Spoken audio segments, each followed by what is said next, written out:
Welcome to another episode of Systematic Geekology.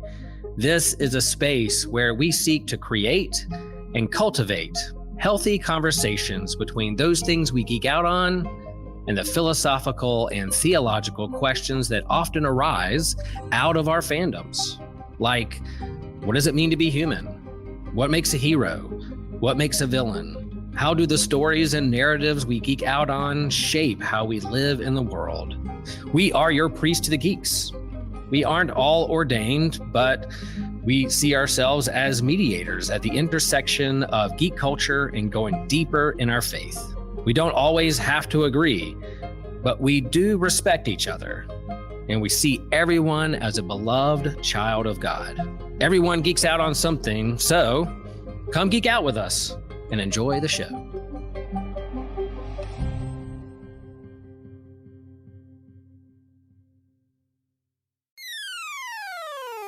You're listening to an Anazao Ministries podcast.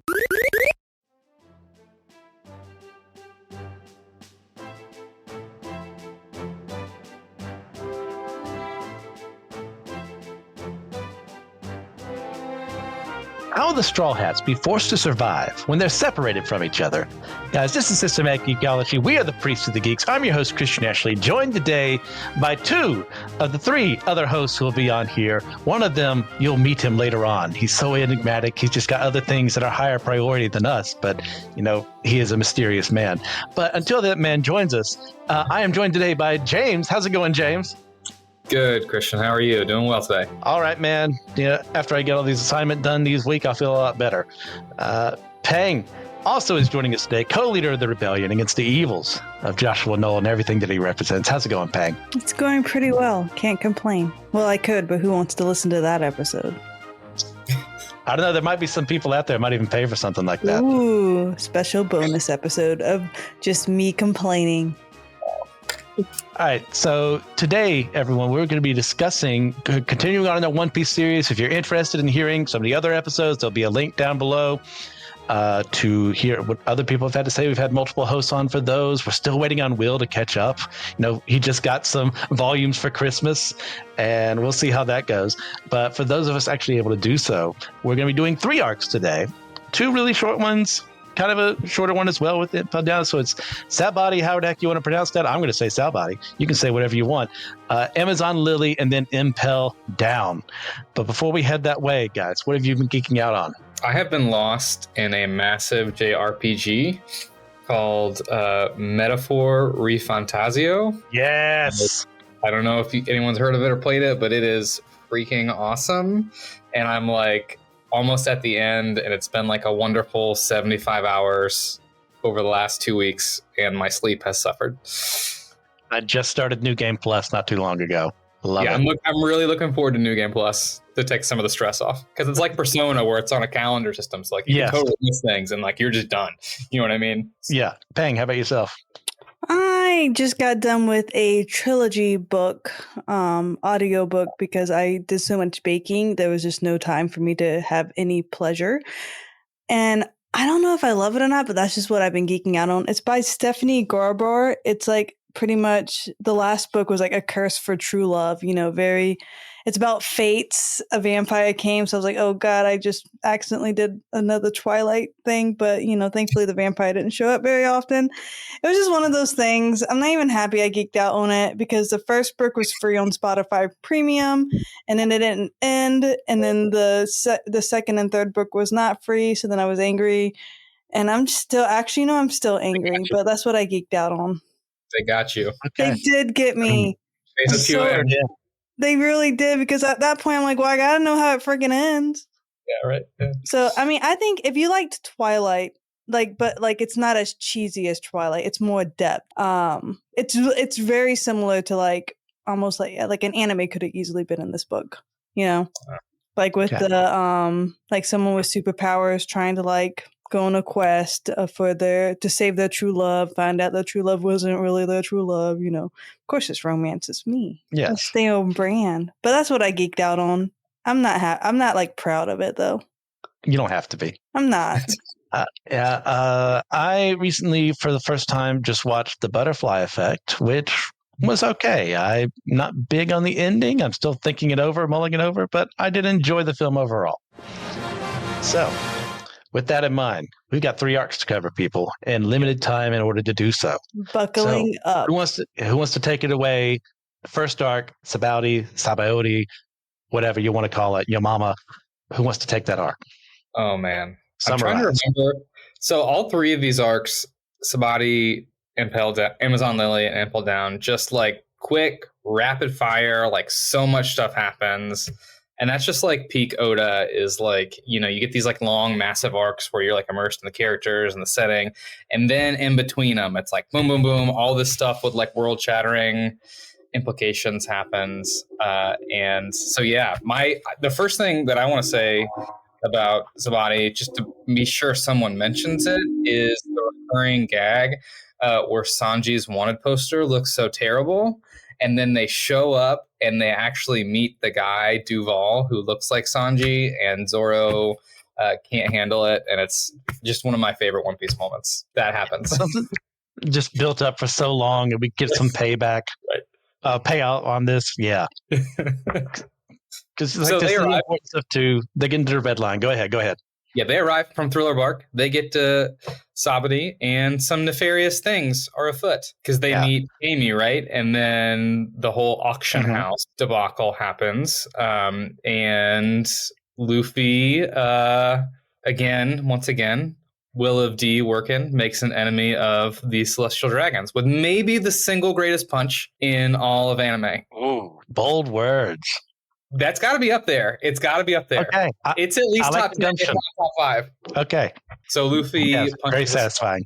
Luffy punches a Celestial Dragon, which, you also meet some of the other Supernova characters, Law and Kid. The Admiral Kizaru gets called in because the Celestial Dragon has been attacked, and chaos ensues from there. One Bartholomew Kuma makes his debut, and subsequently the Straw Hats get separated. Not his debut. He came back for this, but the Straw Hats get separated, and we get some premonitions of time skips to come. Oh yeah, it's that moment of we've got our team assembled here, and then suddenly they're scattered to the 4 winds, the places, some of them that we've never been to before, and we've never seen them this far apart, literally, from each other. It's so great. Yeah, it was like all at once, and it happened so quickly too. Just like the moment where like the world opened up so much more. I mean, One Piece was already a big world, but like to have them like spread out everywhere instantly, and then too like the stakes got raised. Yes, because we understood like the admirals were a threat. We had met Kuzan before and had that, but like this was like you're not getting out of this. Implications have occurred. All right, so moving on from there, Pang, do you want to take away the arc where there's a very one-sided romance that kind of starts off? Yes. Oh man, you have to review the moment too. I'm just so sad that like Sanji didn't get sent to this, island, because like what a great time. Like what a great time for him. I'm always rooting for Sanji to find his one true love. But Luffy also did not find his one true love, even though his, someone who truly loves him found him. So how do you say your name? Boa is what? Boa Hancock. Yeah, Boa Hancock. So pretty much the island that Luffy gets sent to is an island full of Amazon women. Think like Wonder Woman on crack, if you will, anime crack. And so it's just so funny because she is the leader and the most feared and revered, but she becomes a little anime high school girl in front of Luffy. And so Luffy's always like, remind me, I forget how he gets off. It's hard to blame her. It's hard to blame her. I mean, like, yeah, I don't know. I would be geeking, I sent for Zoro, me personally, but, if Luffy's your type, Luffy's your type. You can't blame her. But yeah, so she's always trying to make the moves on him, and Luffy, being the asexual man that he is, just does not reciprocate at all. So it's very short, And he's just always trying to get off the island to get back to his crew, and it's not working out for him. And it's building up on things too, of like her backstory as well, of being a former slave who's adopted into the Amazons there, and then feeling the shame of having lived that again, and like lying to the people around her.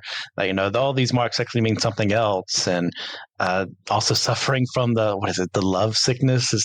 It's something like that that was being denied by her predecessor, and now no, succumb to it. This is a good thing. It's unfortunately driven by the one person in the world it couldn't possibly work on. But going through her backstory as well, her falling in love with Luffy, and then finding, okay, Ace as well, we kind of know is in huge trouble, and Luffy's always going to look out for his crew, but he's also going to be looking out for his brother too. Yeah. Which brings us to Impel Down, where we see Ace there, talking to Garp, and Garp's kind of reminiscing, sad as well. It's both of you idiots didn't turn out to be Marines like I wanted you to, and now look at what it's costing us.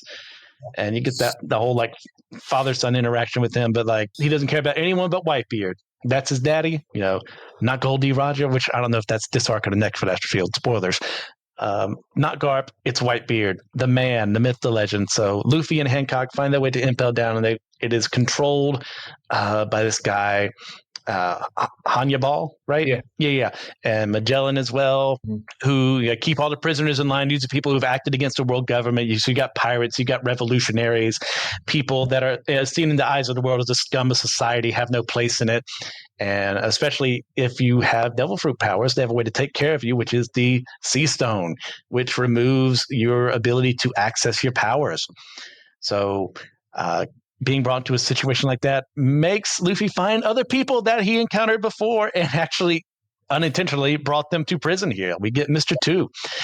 We get Buggy the Clown. We get some new characters in here. Ivankov. Who else was back up? Oh, Crocodile shows back up. Yes, of course. And then all this organizing together, being like, okay, we're going to get a prison break done here. Let's go rescue Ace. Let's get all these people who shouldn't work together, but now we're going to have this common goal of escaping and getting out of this situation. Some difficulty fighting Magellan at first because Luffy's not able to fight off his poison, but then Mr. 2 comes in clutch multiple times. Oh, excuse me, Mr. 3, right? Yes, Mr. 3. Mr. 3. Sorry. Guy, yeah. Yeah, comes in clutch, sacrifices himself, not to death, because at this point in time, nobody dies in One Piece. No one dies in One Piece. That may change next episode we cover. But for right here and now, nobody dies in One Piece. There's a holy moment where it changed. Anyways. And it's at this point they actually do succeed in breaking out as a Blackbeard has arrived as well, and Luffy finally learns what his name is, and they get into a little conflict there. But now it's kind of left on a moment. Okay, can we get there in time to stop Ace's execution? So there's a lot more we haven't covered here, but once again, limited time. Yeah, so, and we haven't even mentioned Jinbei. Oh, Jinbei, the man. Oh, we meet Jinbei. Yeah, a great introduction to him. His loyalty to his people, and then working together with him to get out of there. Perfect. So what are our initial thoughts about these 3 arcs? I mean, Impel Down, I felt like I just held my breath the whole time. I think that was so memorable. It makes me think I can barely remember Sabody and Amazon Lily, because it's just once you get into Impel Down, you don't care about anything else. Yeah, so much was happening so quickly, and it all felt super high stakes. It was just especially Impel Down was just a very stressful watch.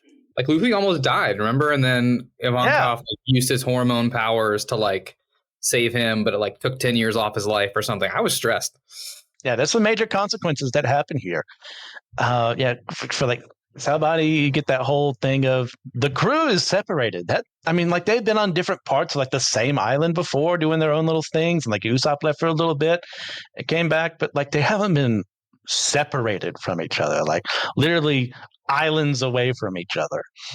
And now Luffy's on his own, so he needs some new people. That's why we get Amazon Lily and him doing what he does and getting the Amazons kind of on his side, getting Boa to fall in love with him. Completely unintentional, and I still feel for that poor woman, because could she have fallen for a worse man? Yes, because there could have been worse men after her. But as far as someone who's going to reciprocate, he won't mistreat her. He just won't also treat her at all. Yes. Yeah. It's sad and heartwarming at the same time. But then we get the Impel Down, and like as you described, that pang of like having to hold your breath is what's going on here. That's kind of perfect, because like, how the heck is he going to get out of here? Like, it's literally designed to keep people like him inside of it, let alone the people who don't have devil fruit powers. And yet he doesn't give up. He's got a goal. He's got to get to his crew. He's got to get Ace safe from his execution. Nothing's going to stop him. And even when it does, he's got people around him he's going to inspire. Like, there's a great moment of Ivankov learning that he is Dragon's son. That's just kind of like throwing out there, oh, yeah, that's my dad. We'll get to that in a moment. But I love these arcs. They're a lot of fun. Impel Down is definitely the outlier here, but still just great times. Hello, friends. If you enjoy systematic ecology, a great way to support us and to keep us moving forward into the future is to be a patron on our Patreon network. If you're a Patreon, then you get live access to our YouTube exclusives like Comic Book Ketchup and Manga Mustard, Drinks with Tejas, and also some extra content there with our companion series to go along with our annual theme. If you're a patron, you get exclusive merch like t-shirts and handbags and mugs.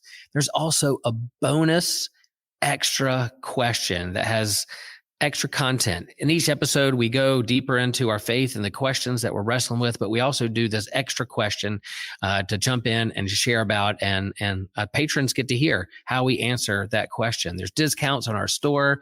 You get access to any future online D&D campaigns. You can easily access all of our Patreon content through our Spotify page where it says exclusive content for subscribers. That could be you folks. And all that being said, you get the satisfaction that you help us keep the lights on and keep us moving forward with our software, our marketing, our equipment, staying current in the podcast game. We love systematic ecology. We hope you do too. Support us moving forward. Thank you for all that you are. We know there's a lot of great choices and content out there, and you choose to listen to systematic ecology. Thanks, folks. We love you. Peace. Yeah, it's interesting to see what Oda does when, like, the moment where it's just, we're focused on one character, it's just Luffy for a bit. And I think that those arcs were, I don't know, One Piece was at its peak in those moments, I think, just because like it was funny, it felt high stakes, it moved quickly, right? I think the one thing you can criticize One Piece on is like it moves slow. And the arcs are super long, and I love it, but like that's everyone's like barrier for getting into it. It's just how much of it there is. But these arcs were quick and fast paced and fun and funny.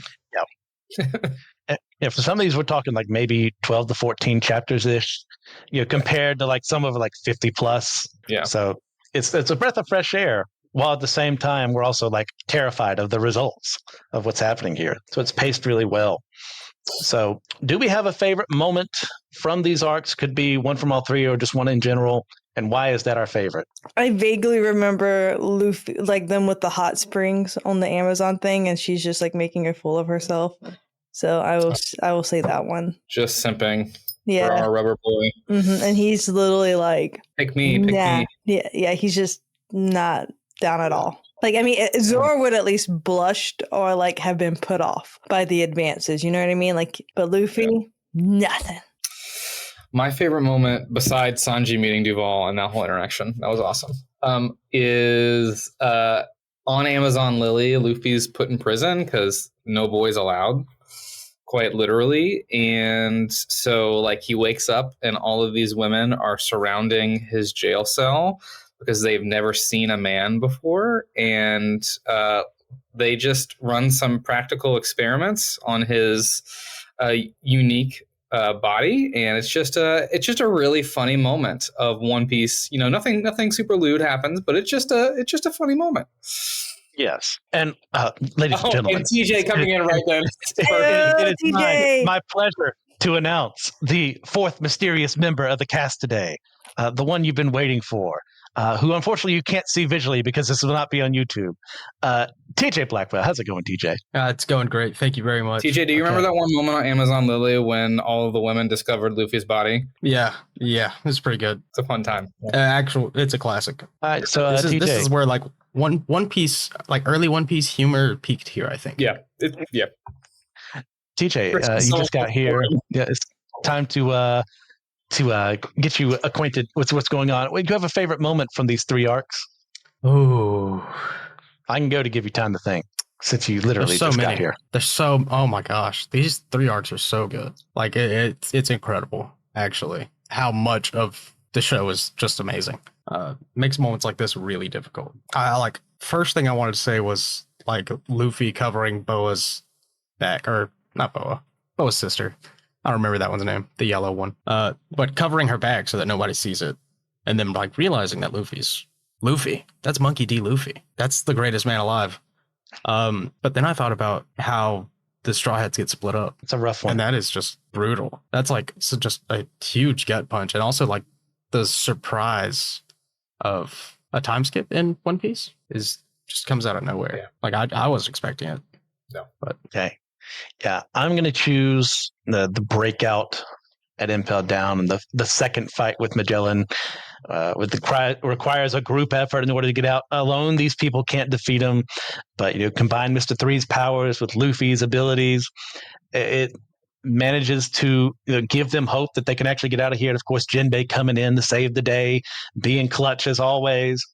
Such a great moment of action, such a great moment of character beats. So once again, nobody dies in One Piece. Mr. Three doesn't die here, but it's still like what it does with this sacrifice means a lot to the story that can help propel us into the next arc. yeah, and also just like Magellan in general, like Magellan's so strong for Right. this like time period of One Piece. Like that's ridiculous.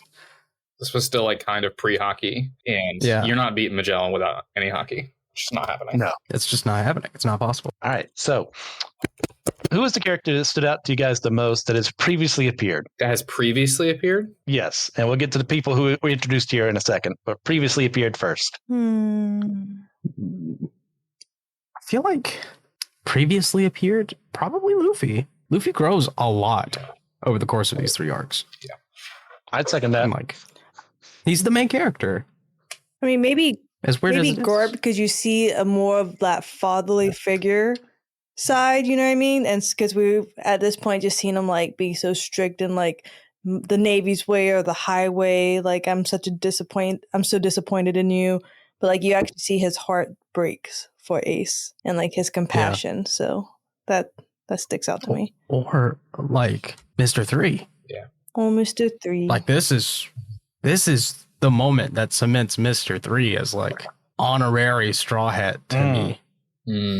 I don't know. If I'm going to pick any number, like we all know whose number I would pick because that little French dude, he's not here right now, but R.I.P. He was in the first arc we're covering. I know. But that's just saying, like when I think of like the numbers, he's my favorite. I'm gonna say Blackbeard Oh, Ooh, solid. because like when you meet Blackbeard on Jaya, like he just kind of feels like another rival pirate. I mean, like we get a sense that he's important, right? Like the philosophical conversation about the cherry pie and that stuff, and the confrontation he has with Luffy and Zoro, all that. But like when Blackbeard walks into the bottom of Impel Down and Luffy has that like face off with him, it's like, oh, this is not just another One Piece arc villain. This is not Crocodile. This is not Enel. This is not, Rob Lucci or Gecko Moria. This is like something a little bit more actually insidious and evil going on here. Because all of those other characters, like, yeah, did bad stuff, but, they got a little bit of plot break with like flashback, some of them, or, they just got... or they were silly. There's nothing silly about Blackbeard capturing Luffy's brother to give him to the world government as a sacrifice, essentially. Yeah. Blackbeard's the only villain in One Piece that I can think of where I'm like, I want him to die. Yeah, no, seriously. I need him to die. But we're gonna get that flashback one day. It's gonna be a feat. Yeah. There's too much we A don't know. master class of writing to make me change my mind there. Oh, it might not make you change your mind, but the flashback's coming. It is coming for sure. Yeah. I'm going to go with TJ on this one. Luffy's my guy for this arc. And normally I'm not a main character guy outside of like certain circumstances, but especially with someone like Luffy. Yeah, he's great. I'd love to have someone like him around, but like actually like following his character progression. It's not to say he's a static character throughout the 500 plus chapters that came before this, but he hasn't grown as much as other people. But these 3 arcs forced him to grow, and the next arc especially is going to force him to grow in a very mighty way, and to not make him as one-minded. Even though he is single-minded on certain issues still to this day, it's not in the same way that the Luffy of before these arcs would have done. Like learning the backstory of the Amazons and of Boa and her sisters, and being forced to be separated from his crew. And what does that mean to be a captain without a crew? And then, oh no, my brother's literally going to be executed by the world for the crimes that he's committed. Like, how do I break out of the scariest prison in all of the world in order to get something done here? And I think Luffy grows magnificently as a result of these arcs. Yeah, I agree. I hate to be one of those guys who's like, it's Luffy's show, but it's Luffy's show, All right. So how about someone who was introduced in this arc? I'm a big fan of Magellan. He hasn't had a lot of impact. He's just so awesome. I think Blackbeard should have went and tried for Magellan's fruit. I really do. Yes, but the side effects. He could deal with that. And yeah, that might have given it away too early, though. I think it creates more impact when it happens in the next arc. Yeah, I mean, definitely, yeah. But I've always kind of, this is going to sound crazy, I've always thought Whitebeard's fruit was a little overhyped.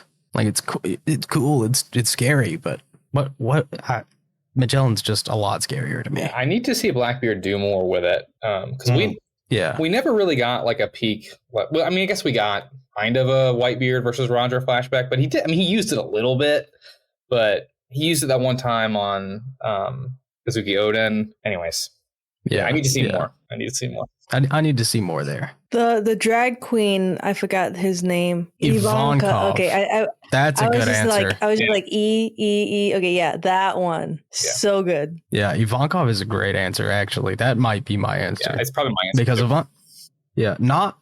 because unlike Magellan, Ivankov is still very much active in the story. Very relevant, yeah. Quite important, especially in a backstory. It's established here that he knows who Dragon is. Knows a lot more than you would think. There's a reason Ivankov is in prison in the first place. Is that your answer, James? Yeah, I think I was going to say Ivankov as well. He just is such a unique character, and it's fun what Oda does with him / her / it / whatever we're defining Ivankov as, and just a fun exploration into, I guess I'll use this word because it's used in the show, into queer themes in One Piece. Yeah, for Ivankov and even Yamato today, there's fighting on all sides of what's the proper one. There's contradictory information everywhere. Just pick one, and just use it. Right. All I know is good person, help Luffy out. Absolutely. Came in clutch as needed to get out of there. As far as introduced here, I'm also going to go Magellan.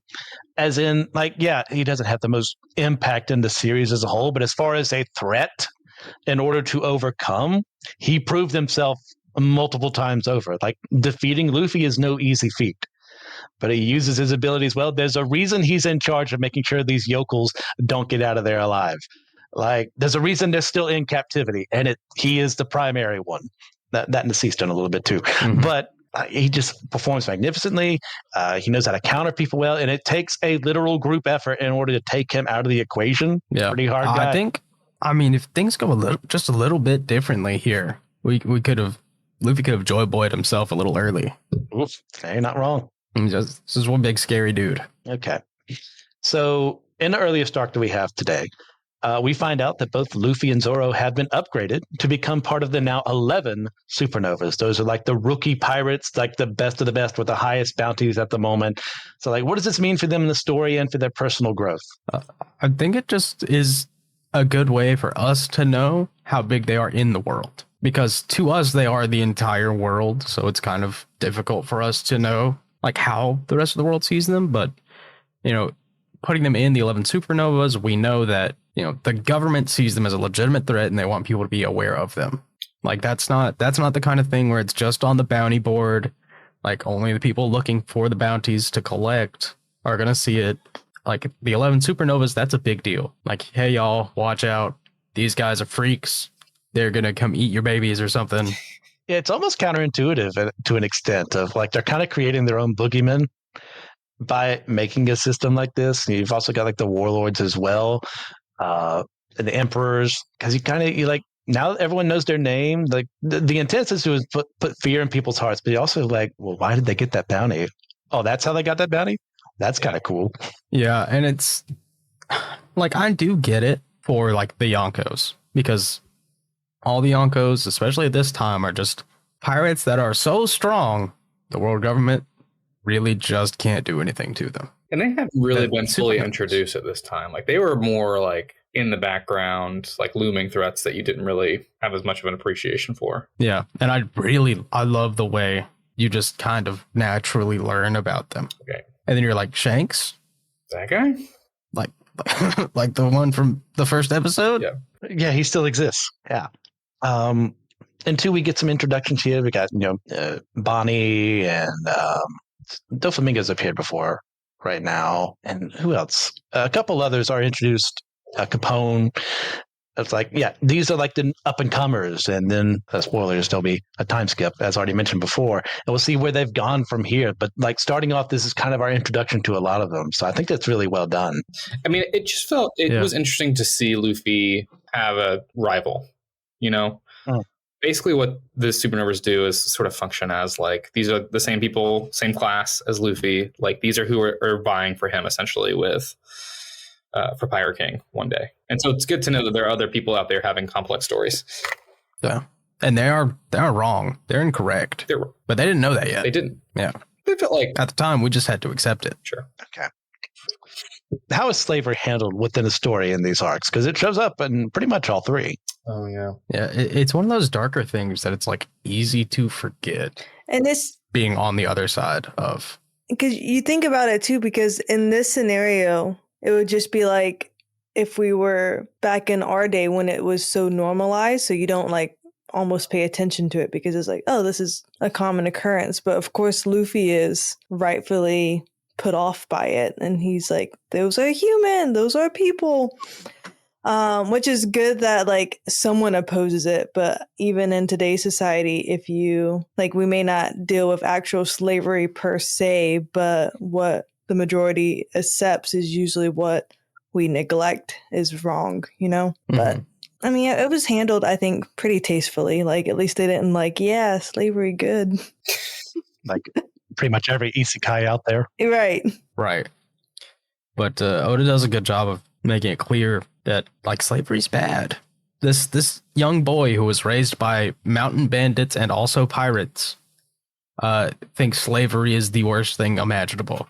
Especially when there's so much lawlessness in this type of anime with it being pirates and whatnot. We've talked about it before, but like the Straw Hat crew, it's usually just a bunch of like almost like heroic vigilantes versus like actual pirates, like they're like defending the weak and they're sticking up for what's right. And then like if they do break any laws, it's usually corrupt laws. Sure. I mean, it's pretty much the antithesis to Luffy's philosophy of I want to be as free as possible at all times, and so it's no wonder that he sort of rebuffs against it upon encountering it immediately. I mean, for a person who like for him to be a pirate is to be free, right? Seeing other people literally in bondage is something that like it's interesting too because there's this the recurring theme of Luffy's like, I'm not a hero, I'm a pirate. And yet he ends up like doing heroic things because he acts always in service of freedom. And so he can't help it. Yeah. You know what I mean? Like he's free, but he like, because he's free, he chooses the good without thought of reward every time. Yeah. And I think at this point, like we still haven't really seen pirates that do pirate things in the series. Yeah. Like we've not seen legitimate Luffy. Ones, right? I mean, like we had Buggy, but yeah, we have Arlong. Arlong, I guess it was the Fishman pirates is like the only example. Yeah. So like to us, pirates are just good guys, which I agree with personally. Yeah, because we're also like brought up themes that have been established earlier. We have racial reasons for some of the slavery. We have fishmen. We are introduced, I think, in this arc, 2 members of the mink tribe who are being enslaved. And of course, we also have the practical reasons of, oh, well, they're there. They're going to fetch us money in what happened to Boa and her sisters, and being branded the way that they did, as a way to demean them, as a way to make them less than. I think it's established way here. It's not like, your after school special, guys, slavery is bad. But like, no, it's established in the story why it is, because of how people are treated, because of what it does to them, because it removes their literal freedom from them. And I think Oda does an effective job at this, to not be like over the top, like where he loses the message along the way. Yeah. All right. So we've talked about it before a little bit, but now we finally get some more confirmation on what the heck this hockey thing is. How does it work? What is Luffy's relationship to it? That doesn't work. Hockey good. That's what we got. That's true. This episode is sponsored by the NHL. Please tune in to the Four Nations Face Off Thursday for the final. That's funny. Wow. I mean, it's like, I guess it's like, I don't even know if I want to try to attempt to explain it. It's like the manifestation of like pure willpower, basically, into various forms. Yeah. Yeah. That's how I've always thought about it. Like, it's an imposition of will. Yeah. Like kind of like a Green Lantern ring to an extent, without like the constructs. Right. Yeah. And Luffy is kind of heavily implied at this point in time. We obviously learn later on that he had shared something very similar to what Shanks did very early on in the series, where that giant sea beast is going after him. He just kind of looks at it and you go, wow, Shanks is just pretty cool. It's like, no, he was actually using something that is in the series lore to take down this thing that was obviously more powerful than him at that moment. Yeah. It's so crazy to me how Shanks had Conqueror's hockey, but not armament hockey. But anyways, that lack really cost it was to make a statement. It was to make a statement, Yeah. He had to let the Sea King know what was up, but he also had to let Luffy know that he would do anything for him. Oda just wasn't giving out handouts like that. No. He was taking. No, we had to work for the lore. Yeah. Yeah, it's such a fun power system. Like we're still learning about it to this day. But we get the Conqueror's hockey, like inflicting your will on someone to the point where later on we're going to see how that affects people who like kind of like weak-minded people with the Jedi mind trick are just super susceptible to it. And it's really just fun. And I love its introduction here, even though it has been foreshadowed beforehand, so it doesn't come out of nowhere. If you're paying attention, once again, you were rewarded for following this manga, this anime, as time goes on. Yeah, and I just think like getting this little amount of time with Rayleigh, and like it's really good for the series. Yeah, and as a part of all this that's going on, we learn about Luffy's heritage to an extent here. Don't learn about Mama Luffy, but we learn about Pappy Luffy, who is the guy fighting against the world government, Monkey D. Dragon. So how does this go in the story? How do we learn about it? How much does it explain about our guy Luffy? I remember like going through the process of like, oh wow, Garp's his dad. That's so cool. It's like, oh, Garp's not his dad. All right, whatever. They just kind of raised him a little bit.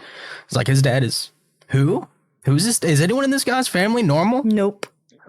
But also, is there anyone that's actually family though? Because in the your brother's like, that's my brother. We're like, wait a minute, that's not your brother. It was like, hey, Sabo, like, what are we?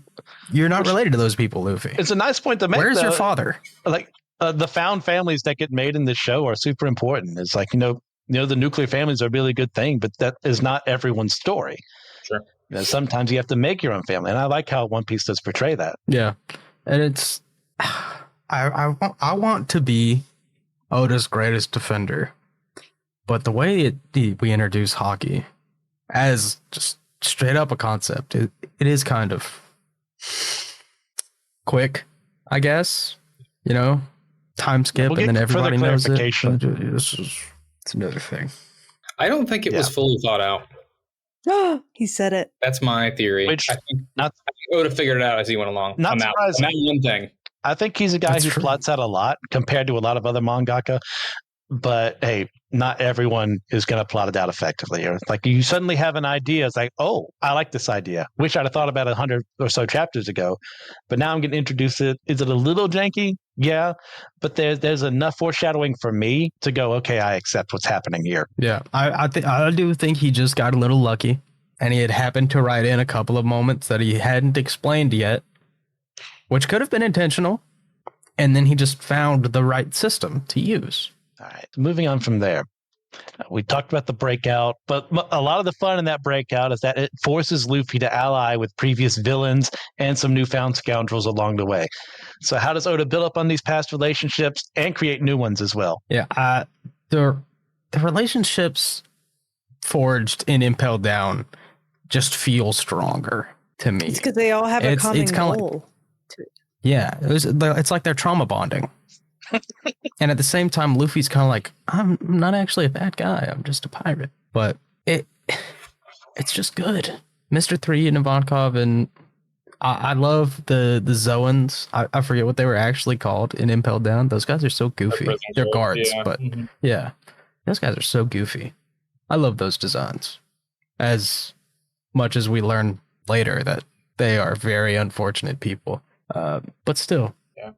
The breakout is just good. It's like the Shawshank Redemption, but with Mr. Fantastic.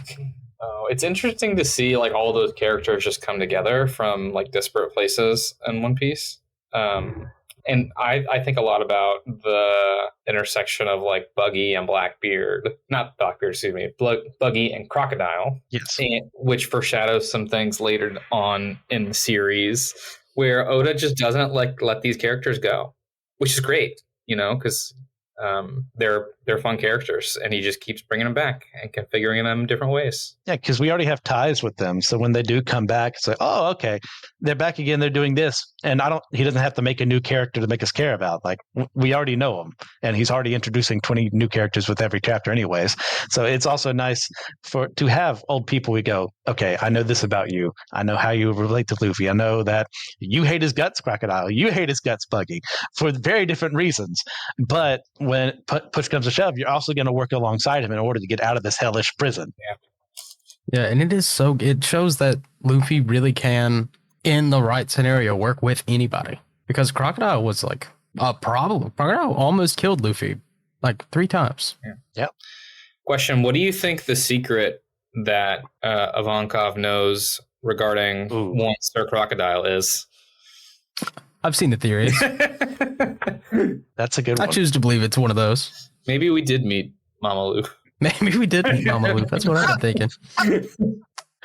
That is one of them. I don't think it's the right one, but I know why people think that. Given who we're dealing with. I don't know. I think it would be pretty good. I'm just saying all the groundwork's laid in Impel Down. It would add a lot of depth to the character. Yeah, really give him some. We'll see. Really give them some great, development over time. Mm-hmm. Mm-hmm. I mean, I don't know. It would be an interesting transition for sure. It'd be fun to watch that transition. Yeah. All the puns.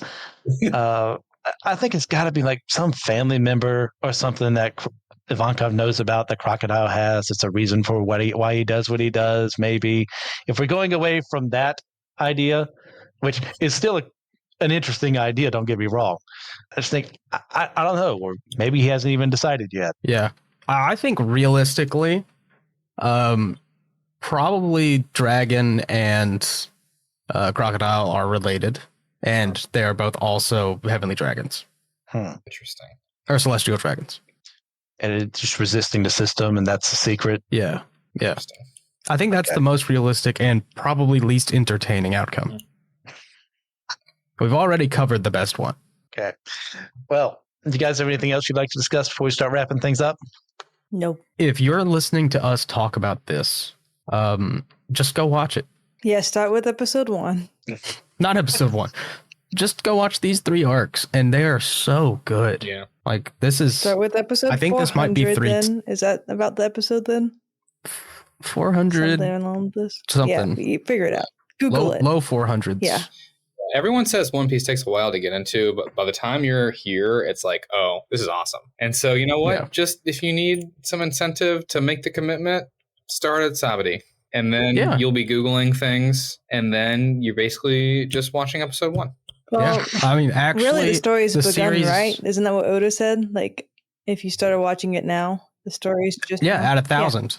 Yeah. If you don't like the way old school anime looks, start at episode 1000.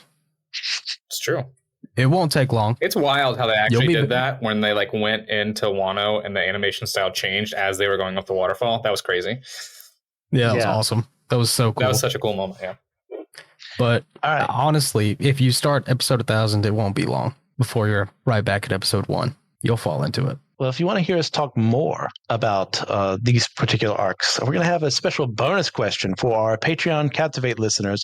That's going to be, if we were imprisoned and Impel Down, what would our crimes have been that got us there in the first place? So I'm interested to see what everyone has to say. Now, for these 3 arcs, you can rate them all together. Separately, I don't care. Out of 10, what do you think? 10. 9. 10. 9. I'm going to go 9 as well. This is such a good 3 arcs. Yeah. Really is. I'm going to give Really is. Sabody 8, Amazon Lily about an 8.5, and I'm definitely giving Impel a 9.5. These are solid arcs. I don't know what the flaws are. I don't see. Yeah, it's true. So, do you guys have any recommendations for the audience? One Piece. Yeah. Yeah. Make sure you watch the live mhm. action One Piece if since season 2 is about to come out. Yeah. Well, that Which, is actually true. Is planned to be part of one of our future episodes along the way. Yeah, I will say there are a lot of faster ways to catch up on One Piece. They're doing that remake. I can't they're wait doing for the the remake. remake. Look up One Piece and follow that watch guide. You can do that. The live actions turning out to be a pretty decent way to get the story. If they did Lego One Piece, that would probably be the best way. Wow. You're not wrong. They actually As have many a times- Lego collab recently. Yeah, they just need a game. Yeah. A Lego One Piece game. Oh, that was slap. Because people who have like never played Star Wars or never seen Star Wars, I tell them to play the Lego Star Wars game. For sure. You'll get the entire story. Any other recommendations? Nope. Okay. Well, I'm going to go against the grain, even though I do like One Piece. And I'm going to recommend the most recent Go-Go 13 adaptation. I have not seen the original because apparently they don't exist anymore. Or actually, no, they just were found and they're still getting them printed so regular people can watch them. But the 2008, pretty dang good.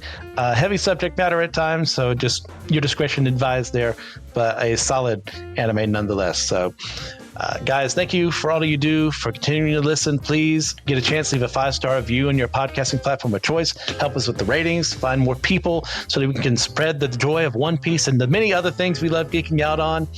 I'd like to shout out some supporters. Thank you to Russell Gentry, Justin Vaughn, Annette Knoll, and Jeannie Mattingly. You guys are the best. We really appreciate everything you do. But remember, we're all a chosen people, a geekdom of priests.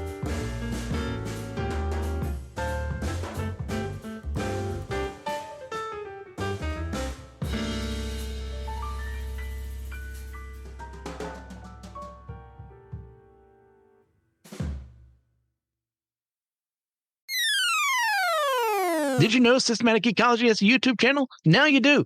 And while you're there, you can see exclusive stuff like our comic book catch-up series, Manga Mustard, Drinks with Tejas, the companion series to our annual theme. You can go Friday Night Frights with me, where I go through cryptozoology, ufology, and more.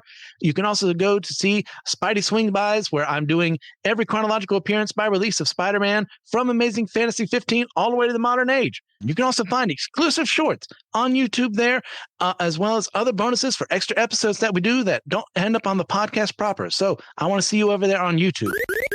Be sure to check out other Anazal Ministry Podcast AMP Network shows. You can see the whole network in a single feed if you're on Spotify, or you could go to Apple Podcasts and find the Anazal Ministries Network podcast, the AMP Network. Yeah, there's just a network on Apple. You can follow the whole thing. You'll get shows like The Homily, where Pastor Will goes through his homily messages. It's literally just Pastor Will's sermons, guys. It's great. You also get access to the Whole Church podcast, where TJ and myself interview leaders from across different denominations and backgrounds to work towards a more full church unity. You can see My Seminary Life, where Brandon Knight discusses his experiences at seminary and then discusses seminary topics, so anyone can have access to knowledge available to seminary students. You also can see Let Nothing Move You over there, where Christian Ashley goes through the Bible in a Bible study type fashion and explains the whole biblical narrative. I also have a show on there, the Dummy for Theology, where we discuss various theological topics in an attempt to show every side of the discussions, leaving you with more questions than answers. There's also The Bible After Hours, where the foul-mouthed preacher goes through the Bible from a more progressive view to challenge the status quo of the modern church. Finally, you can hear The Clydes, where Taylor and Elizabeth Clyde go through weekly discussions in a devotional conversational style method to help us all get closer to one another and to God.